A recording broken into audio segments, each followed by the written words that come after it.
ಆರ್ಎಸ್ಎಸ್ನ ಹೆಸರು ಹೇಳದೆಯೇ ಸರ್ಕಾರ ಸಚಿವ ಸಂಪುಟ ಸಭೆಯಲ್ಲಿ ತೆಗೆದುಕೊಂಡಂತಹ ತೀರ್ಮಾನ ಬಿಜೆಪಿಯ ಆಕ್ರೋಶಕ್ಕೆ ಕಾರಣ ಆಗಿದೆ. ಚರ್ಚೆಗೂ ಕೂಡ ಗ್ರಾಸವಾಗಿದೆ. ಸಂಪುಟ ಸಭೆಯಲ್ಲಿ ತೆಗೆದುಕೊಂಡಂತಹ ತೀರ್ಮಾನ ಏನು? ಸಾರ್ವಜನಿಕ ಶಾಲಾ ಕಾಲೇಜು ಒಳಗೊಂಡಂತೆ ಮತ್ತಷ್ಟು ಡೀಟೇಲ್ಸ್ ನಮ್ಮ ಪ್ರತಿನಿಧಿ ಹರೀಶ್ ನೀಡ್ತಾ ಹೋಗ್ತಾರೆ. ಹರೀಶ್, ಬಿಜೆಪಿ ನಾಯಕರ ರಿಯಾಕ್ಷನ್ ಅನ್ನ ಗಮನಿಸ್ತಾ ಇದ್ವಿ. ಸರ್ಕಾರದ ವಿರುದ್ಧ ಮುಗಿಬಿದ್ದಿದ್ದಾರೆ, ಕಾನೂನಾತ್ಮಕ ಹೋರಾಟವನ್ನ ಮಾಡ್ತೀವಿ ಅಂತ ಹೇಳಿದ್ದಾರೆ. ಈಗ ಈ ನಿಯಮಗಳಿಗೆ ಸಂಬಂಧಪಟ್ಟ ಹಾಗೆ, ತೆಗೆದುಕೊಂಡಂತಹ ಕ್ರಮಗಳಿಗೆ ಸಂಬಂಧಪಟ್ಟ ಹಾಗೆ ಸ್ಪಷ್ಟವಾದಂತಹ ಮಾಹಿತಿ ಲಭ್ಯವಾಗ್ತಾ ಇದೆಯಾ ಇವತ್ತಿನ ಸಚಿವ ಸಂಪುಟ ಸಭೆಯದ್ದು ಅಂತ ಹೇಳಿ?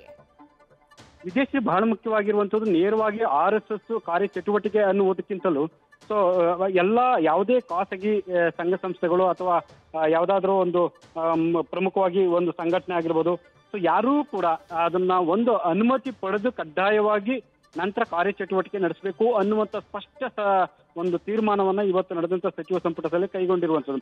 ಅಂದ್ರೆ RSS ಅನ್ನುವಂಥ ಎಲ್ಲೂ ಕೂಡ ಉಲ್ಲೇಖ ಮಾಡದೆ, ಸೊ ನೇರವಾಗಿ ಇದು ಒಂದು ಖಾಸಗಿ ಸಂಘ ಸಂಸ್ಥೆ ಅನ್ನುವಂಥ ವಿಚಾರವನ್ನ ಪ್ರಸ್ತಾಪ ಮಾಡಿರೋದು.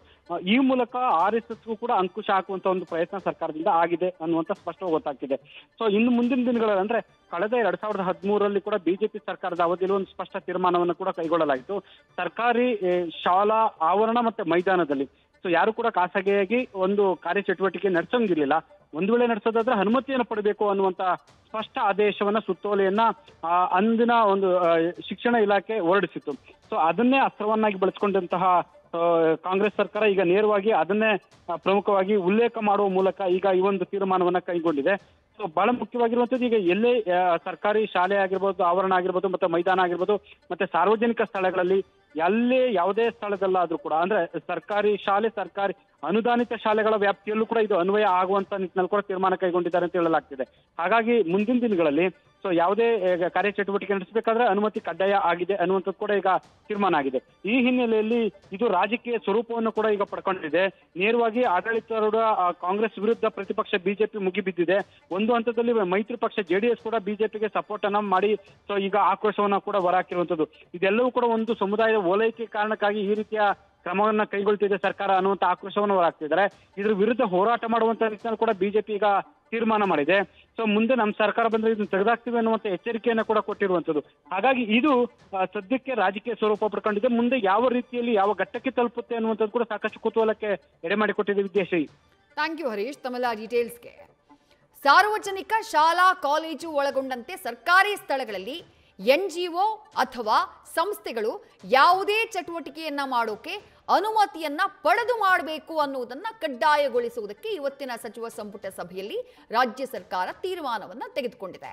ಅಂದ್ರೆ RSSನ ಉಲ್ಲೇಖ ಇಲ್ಲ, ಚರ್ಚೆಯಾಗಿದ್ದು RSSನ ವಿಚಾರ. ಕಳೆದ ಒಂದು ವಾರದಿಂದ ಪ್ರಿಯಾಂಕ್ ಖರ್ಗೆ ಅವರು ಪತ್ರವನ್ನ ಬರೆದಿದ್ದು ಕೂಡ RSSನ ಕಾರ್ಯಚಟುವಟಿಕೆಗಳಿಗೆ ನಿರ್ಬಂಧವನ್ನ ಹೇರಬೇಕು, ಸರ್ಕಾರಿ ಜಾಗಗಳಲ್ಲಿ ಮಾಡುವುದಕ್ಕೆ ಅವಕಾಶವನ್ನ ಕೊಡಬಾರದು ಅಂತ ಹೇಳಿ ಮನವಿಯನ್ನ ಮಾಡಿ ಪತ್ರವನ್ನ ಬರೆದಿದ್ದು.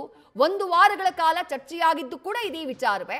ಆದ್ರೆ ಸರ್ಕಾರ ಆದೇಶ ಮಾಡುವಂತಹ ಟೈಮ್ನಲ್ಲಿ ಎಲ್ಲೂ RSSನ ಹೆಸರನ್ನ ನೇರವಾಗಿ ಉಲ್ಲೇಖ ಮಾಡಿಲ್ಲ. ಅದರ ಬದಲಾಗಿ ಖಾಸಗಿ ಸಂಸ್ಥೆಗಳು ಅಥವಾ NGOಗಳು, ಯಾವುದಾದ್ರೂ ಸಂಸ್ಥೆಗಳು ಕಾರ್ಯಕ್ರಮಗಳನ್ನ ಮಾಡುವುದಕ್ಕೆ ಮುಂಚೆ ಸರ್ಕಾರಿ ಜಾಗಗಳಲ್ಲಿ, ಸರ್ಕಾರಕ್ಕೆ ಸಂಬಂಧಪಟ್ಟಂತಹ ಶಾಲಾ ಕಾಲೇಜಿನ ಆವರಣದಲ್ಲಿ ಕಾರ್ಯಕ್ರಮಗಳನ್ನ ಮಾಡುವುದಕ್ಕಿಂತ ಮುಂಚೆ ಅನುಮತಿಯನ್ನ ಪಡೆದು ಮಾಡಬೇಕು ಅನ್ನುವಂತಹ ತೀರ್ಮಾನವನ್ನ, ಅನ್ನುವಂತಹ ನಿರ್ಧಾರವನ್ನ ಇವತ್ತಿನ ಸಚಿವ ಸಂಪುಟ ಸಭೆಯಲ್ಲಿ ತೆಗೆದುಕೊಳ್ಳಲಾಗಿದೆ.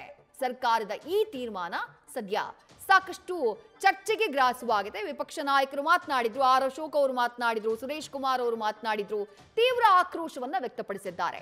RSS ಅಂಥ ಯಾವ ಕೃತ್ಯವನ್ನ ಮಾಡಿದೆ ಅಂತ ಹೇಳಿ ನೀವು ಈಗ RSSನ ಒಂದು ದೇಶ ವಿರೋಧಿ ಸಂಘಟನೆಯ ರೀತಿ ನೀವು ಬಿಂಬಿಸ್ತಾ ಇದ್ದೀರಿ, ಪೋರ್ಟ್ರೇ ಮಾಡ್ತಾ ಇದ್ದೀರಿ. RSS ವಿಷ ಬೀಜ ಬಿತ್ತಾ ಇದೆ ಅಂತ ಹೇಳ್ತಾ ಇದ್ರಿ. ಏನ್ ಮಾಡಿದೆ RSS?